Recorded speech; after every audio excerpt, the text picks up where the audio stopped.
मुफ्ती तारिक मसूद के बयानात के लिए तारिक मसूद ऑफिशियल को सब्सक्राइब करें। तारिक मसूद ऑफिशियल।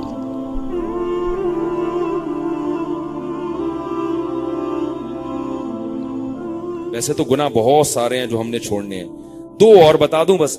एक, नजर की हिफाजत। इंटरनेट पर बेहुदा चीजें, बेहुदा फिल्में, लड़कियों से दोस्तियां, हराम कारियां, ये बहुत ज्यादा तेजी से फैल रही हैं। उल्टे लटके हुए होगी क़यामत, चित्रौल लग रहे होंगे। छोड़ दो ये चीजें। और अगर पूरी कोशिश के बावजूद फिर भी कभी गलती से गुनाह हो जाए तो फौरन तौबा करके अल्लाह को मनाओ और किसी शेख से इस्लाही ताल्लुक कायम करो कि हजरत मैं इस गुनाह से तौबा की थी, फिर भी हो गया, मुझसे छूट नहीं रहा, तो मुझे कोई हल बताएं, नुस्खा बताएं। और जब तक शेख से ताल्लुक ना हो दोबारा नहीं करो। बाज लोग ये कहते हैं अब तो चूंकि मैं शेख से ताल्लुक कायम करूंगा तो उस वक्त तक जितनी दफा हो सकता है कर लो, फिर जब ताल्लुक कायम होगा तो खुद ही छूट जाएगा। ये जो बेहयाई वाले गुनाह है ना, जिन लोगों को, जिन मर्दों को आदत पड़ गई है, तो वो जिस्म का हिस्सा बन जाता है। वो जिस्म फिर उनका बेचैन होने लगता है जब तक वो गुनाह ना करें। तो उसका एक बहुत बेहतरीन हल है, तबलीग में निकल जाओ 4 महीने के लिए। क्योंकि जैसे गुनाह करने से गुनाह की आदत पड़ती है, गुनाह से दूर रहने से गुनाह से दूर रहने की आदत हो जाती है। समझ में आ रही है बात? अब किसी को ऐसे बुराई की आदत पड़ गई, बेहुदा फिल्में देखने की या और जो गलत काम हो रहे हैं आजकल, तो तबलीग में 4 महीने के लिए निकलोगे तो 4 महीने तक वो गुनाह इंशाअल्लाह आपसे, वहां का माहौल ऐसा होता। तो जब 4 महीने तक आपकी बॉडी उसको, यदि वो नहीं करोगे तो बॉडी उसके क्या हो जाती है, फिर आदी हो जाती है। ये उसूल। अब देखो, मैं चाय पीता था ना दिन में 3-3 4-4 कप, चाय मुझे ना मिले मेरा दिमाग खराब होता था। मैं पैदाइशी चाय पीता आ रहा हूं। पैदाइशी इसलिए कि हमारी वालदा, जो माएँ जो बच्चों को फीड कराती हैं, तो वो भी तो चाय पी के कराती है ना, तो कैफीन दूध के रास्ते से बच्चे के पेट में जाती है। पी पी के हमारी इस उम्र तक हम पहुंच गए। अब छोड़े कैसे? छोड़ने का इरादा किया, मैंने यही कहा कि भाई जैसे पीने से पीने की आदत पड़ी है, छोड़ने से छोड़ने की पड़ी है। मैंने कहा अब नहीं पीऊंगा, ऐसी की तैसी नहीं पी। 1 दिन 2 दिन 3 दिन दिमाग भिन्नौट होने लगा, जो आ रहा सामने दिल ज्यादा रख के लगा। तलाक का कोई मसला पूछता, हो गई है।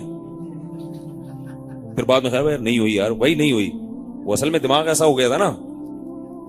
ठीक है, विरासत में मेरा कितना ऐसा बनता है, तेरा तो बनता ही नहीं, तो बंदा ही इस काबिल नहीं तुझे विरासत मिले। नहीं भाई बनता है यार, उसमें मेरा दिमाग सही काम नहीं। ऐसी कंडीशन, ऐसे बस सेटिंग आउट। और जो कोई चाय पी रहा है, और मैं चाय ऐसे नहीं पीता था ये बेकार, ये चाय के नाम पे जो मजाक पी रहे हो, ये चाय वाय नहीं है। चाय हम पीते थे, उसका नाम था खानदानी। उस चाय में ऐसा है कि आधा कप होती थी और उससे आपके 14 तबक रोशन, उसमें पत्ती डाल के खूब पकाता था। पकने के बाद जब कप सामने आता था, अलग से पत्ती डाल के फिर उसको, क्योंकि कच्ची पत्ती की खुशबू बाकी रहती है, तो पकी हुई पत्ती भी होती थी और उसमें कच्ची पत्ती भी होती, ताकि खुशबू भी आए। ऐसी चाय पीते थे और तबीयत क्या हो जाती थी, सेट।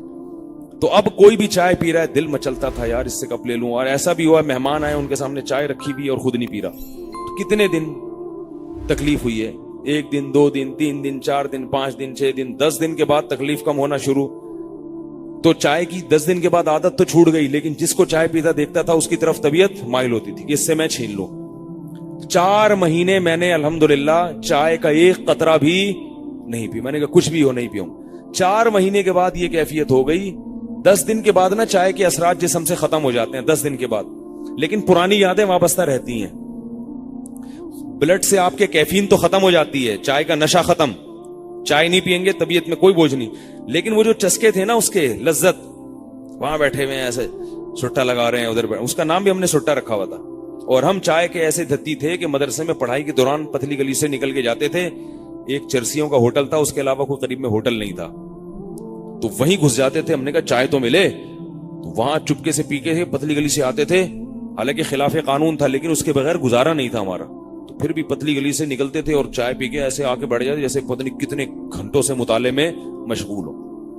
तो ब्लड से खत्म हो गई, मगर तबीयत कि जिसको देख रहे हैं लज्जत, उसके खुशबू तो बाकी रह गई थी ना। तो 4 महीने के बाद अल्हम्दुलिल्लाह वो भी खत्म। अब अगर कोई बहुत इसरार करे तो मैं पी लेता हूं, मुझे पता है मैं पीऊंगा तो मुझे वो कैफियत नहीं होगी। अव्वल तो नहीं पीता, लेकिन अगर कभी कोई बहुत है, कभी नहीं लाजमी, वो मुझे पता है नहीं पी तो नालायक को फिर कुछ और मंगवाना पड़ेगा, ठीक है ना, ये भी तो होता है, तो वो खत्म हो गई। तो भाई जैसे चाय खत्म हो सकती है ऐसे क्योंकि गुनाह की दो किस्में हैं। एक गुनाह वो है जो हमारी बॉडी का हिस्सा बनते हैं, ये जो शहवानी गुनाह है ना, जो लड़के मुख्तलिफ गुनाहों में, ये हमारे जिस्म की रिक्वायरमेंट बन जाती है। अगर आप नहीं करेंगे ये जिस्म मचलता है, परेशान होता है, बॉडी आपकी बेचैन हो जाएगी। इन गुनाहों से बचना मुश्किल होता है, इन गुनाहों से बचना मुश्किल होता है क्योंकि बॉडी की रिक्वायरमेंट बन गई है। आप अगर रोजाना एक्सरसाइज करो, फिर जब आप एक्सरसाइज छोड़ोगे ना आपको बेसुकून हो जाओगे, आपको वो करनी पड़ेगी फिर कंटिन्यू। ऐसे ही ये भी है। तो इसमें फिर ये है कि भाई कोई तवील अरसे के लिए छुड़वाओ अपने आप। जैसे शराब का जो आदी बन गया, अब जब शराब छोड़ेगा तो बॉडी उसकी बेचैन होना शुरू हो जाएगी, बॉडी से लड़ना मुश्किल है, तो उसको कहां दाखिल कर देते हैं, किसी हॉस्पिटल में, कि भाई जहां शराब ना मिले उसका कोई मुतबादिल मिले, तो होते होते छूट जाता है वो। यहां रह के छुड़वाएंगे नहीं छूटेगी। तो इसी तरह कोई इन शहवानी गुनाहों में कोई मुब्तला हो खुदा न ख्वास्ता, तो वो 4 महीने के लिए तबलीग में निकल जाए। 4 महीने तक जैसे हमारी चाय छूट गई थी, उसकी ये बुराई भी इंशाअल्लाह छूट जाए। और जब वापस आए, फिर जब गुनाह का दिल जैसे ही करने लगे, फिर निकल जाए 10 दिन की जमात में। 1 साल 1.5 साल का मुजाहिदा है, उसका बाप भी इंशाअल्लाह गुनाह से दूर हो जाएगा। जो ये कहते हैं ना हमसे गुनाह छूटता नहीं है, छोड़ना चाहते नहीं है, बाप से मुराद मेरी यानी वो उसी से, ये तो आपको समझाने के लिए। वो कहते हैं ना कि भाई तुम्हारे बाप भी ये काम करेगा, तो मतलब ये कि तुमसे ये काम इंशाअल्लाह हो जाएगा। तो 4 महीने में निकलो। अगर वालिदैन रोकते हैं, नहीं जाने देते, तो मसला ये है कि वालिदैन की खिदमत के लिए अगर घर में दूसरा बेटा मौजूद है तो वो करे खिदमत। आप जा सकते हैं दीन सीखने के लिए, अपने आप को गुनाह से पहला हल तो शादी है। ये नहीं कि निकाह छोड़ के 4 महीने के लिए चले जाएं, वो तो मैंने इस पर मुस्तकिल एक बयान किया है। असल हल क्या है? निकाह है। लेकिन बाज दफा कोशिश के बावजूद रिश्ता नहीं मिल रहा होता, और दूसरा बाज दफा निकाह करके भी ये गुनाह नहीं छूट रहा होता। ऐसे भी केसेस आ रहे हैं, शादी हो गई फिर भी पड़े हुए हैं, क्योंकि वो कमारेपन में इतनी लत पड़ चुकी होती है कि अब निकाह के बाद भी नहीं छूट रहा होता। उन लोगों के लिए मैं ये कह रहा हूं कि 4 महीने के लिए निकल जाओ, इंशाअल्लाह गुनाह छूट जाएगा, और उसकी अलग से बरकतें जो हासिल होंगी वो अलग हैं। फिर जैसे ही ख्यालात आने लगेंगे फिर निकल जाओ। 1 साल तक ये जरा तरतीब चलाओगे, हमेशा के लिए गुनाह इंशाअल्लाह छूट जाएगा। पहले छूटेगा, फिर उसके बाद नफरत भी पैदा हो जाएगी। फिर सिर्फ छूटेगा नहीं, बल्कि क्या होगा, नफरत, बुरा लगना शुरू हो जाएगा गुनाह। तो कोशिश करेंगे नहीं करेंगे। तो एक आखिरी बात बता दूं, ये खवातीन के लिए भी है। खवातीन के लिए जमात में सह रोजे की जमातें निकलती हैं, वो अपने भाई या शोहर के साथ जा सकती हैं। तो खवातीन कहती हैं हम 4 महीने कैसे लगाएं? तो भाई खवातीन को 15 या 3 दिन की जमात में वो बरकतें हासिल हो जाएंगी जो मर्दों को 4 महीने में होती हैं, ठीक है ना। तो अल्लाह ने औरत के लिए आसानी रखी है, तो उसमें फायदा हो जाएगा इंशाअल्लाह।